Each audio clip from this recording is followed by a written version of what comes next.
আসসালামু আলাইকুম বন্ধুরা, কেমন আছেন সবাই? আলহামদুলিল্লাহ, নতুন একটি ভিডিও নিয়ে হাজির হলাম। আমি অনেক দিন ধরে চেষ্টা করতেছিলাম বিভিন্ন জাতের হাঁসের বাচ্চা কালেকশন করার জন্য।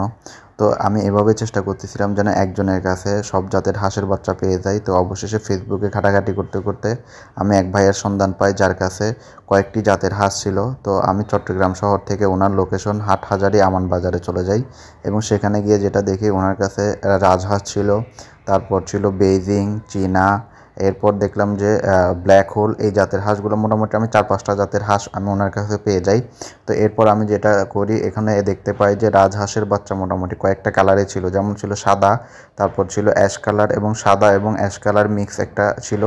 তো আমি যেটা চেষ্টা করি যে এক জোড়া সাদা নেওয়ার জন্য এবং এক জোড়া ব্ল্যাক বা গ্রে কালার যেটা আছে সেটা নেওয়ার জন্য।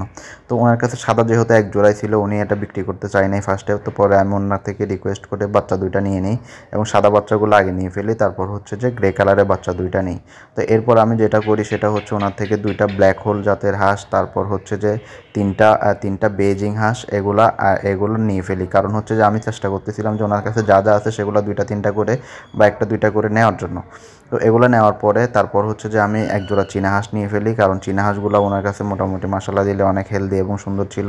এক জোড়া চীনা হাঁস নেওয়ার পরে মোটামুটি এই কেসটা পুরোপুরি, যে ছোটো একটা প্লাস্টিকের কেস দিছে, বাচ্চায় মোটামুটি ফিল আপ হয়ে গেছে। তো এরপর চেষ্টা করলাম যে এগুলো নিয়ে আপাতত দেখি। তো আলহামদুলিল্লাহ এগুলো নেওয়ার পর আমরা বাসার উদ্দেশ্যে রওনা হই এবং আমার সাথে আমার কাজিন সাকিব ছিল, ও অনেক খুশি মাশাল্লাহ বাচ্চাগুলো পেয়ে। তো আলহামদুলিল্লাহ অবশেষে বাসায় চলে আসলাম এবং বাসা যেহেতু ওনার লোকেশন থেকে আমার লোকেশনটা বেশ অনেকটাই দূরে, আর বাচ্চাগুলো যেহেতু একদিনের বাচ্চা ছিল, তো আমার একটা টেনশন ছিল বাচ্চাগুলো সব ঠিকঠাক থাকবে কিনা। আলহামদুলিল্লাহ সব ঠিকঠাক আছে এবং আমি আগে থেকেই ব্রুডিং রেডি করে রাখছিলাম। তো আসার সাথে সাথে ব্রুডারে দিয়ে দিই। তো আলহামদুলিল্লাহ কোনো সমস্যা হয়নি। তো সবাই আমার হাঁসের বাচ্চাগুলোর জন্য দোয়া করবেন। আল্লাহ হাফেজ। আসসালামু আলাইকুম রহমতুল্লাহ।